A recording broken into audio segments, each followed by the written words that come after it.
Now, this week, the President and the Secretary of War, Pete Hegseth, attended the US Navy's 250th birthday celebrations.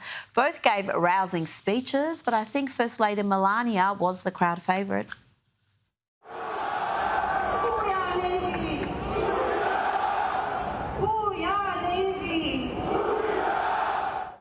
Secretary of War Pete Hegseth emphasised the importance of unity and love of country.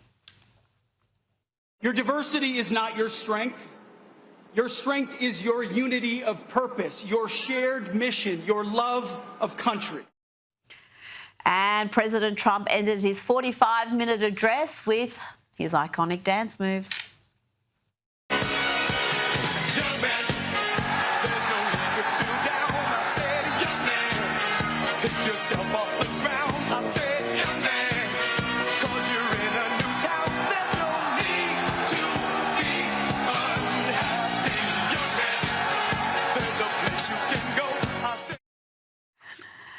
Kosha, the armed forces, the Navy, are seeing healthy recruitment numbers. It's a change from what we've seen in recent years under the Biden administration. And I looked up the data on the voting patterns of military personnel, and 2 in 3 veterans voted for Trump in 2024, according to the Washington Post.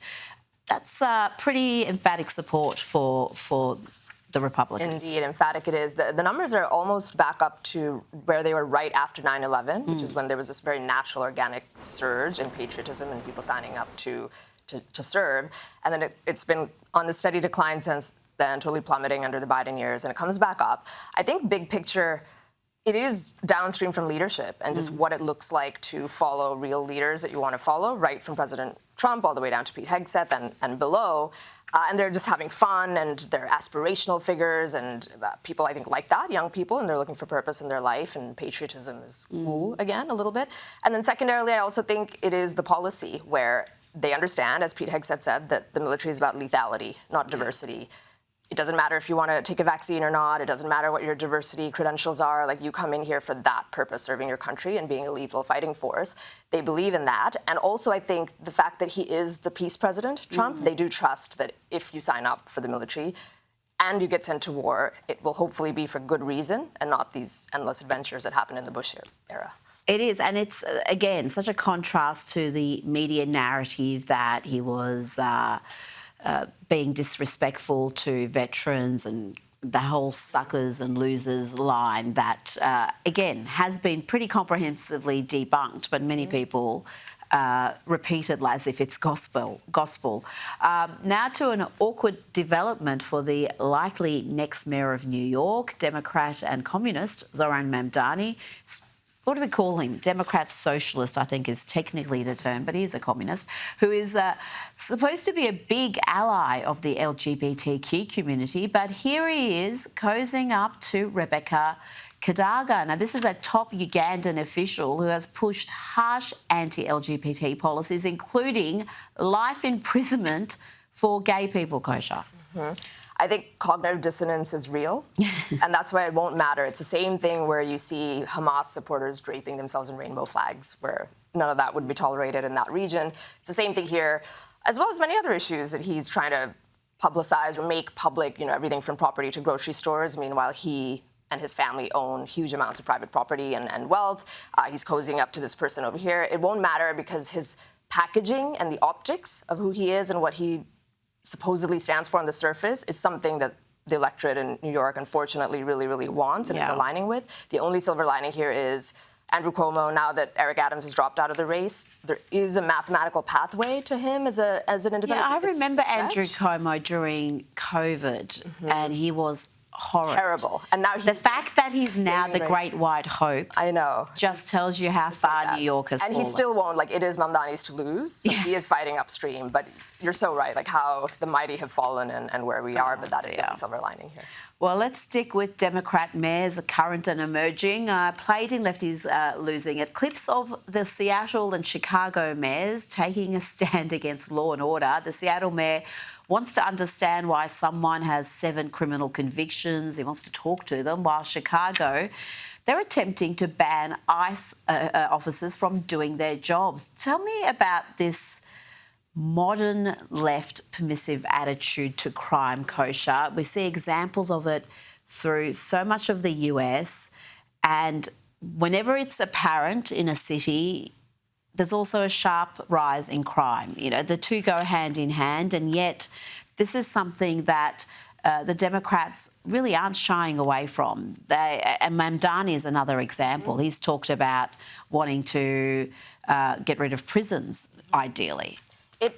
I have to say, I hate to say it, but I have to say it comes down to a worldview. That is what it is. That's the only explanation for why nobody at any level of the government or street thugs or anything in between shy away from it, no matter what happens. And the stakes get higher, and they double, triple, quadruple down. And, you know, it links back to what we talked about in the earlier segment as well, that they are true believers.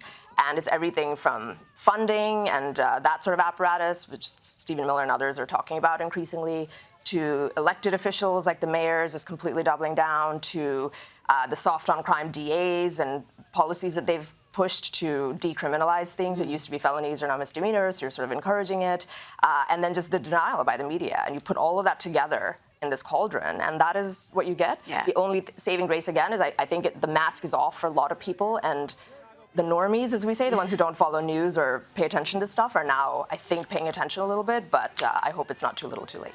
And if you don't make arrests, if you give orders to overlook certain offences, then you can really manipulate the crime stats as well. And again, we've seen that happen, which confuses the issue even more. And California is often at the forefront of these soft on crime policies. Let's have a look at this astonishing footage of a mob of masked thieves ransacking a jewellery store in San Francisco. Kosha, property crime is higher in San Francisco than the national average, despite the many programs that they run for disadvantaged people to supposedly stop this sort of thing from happening.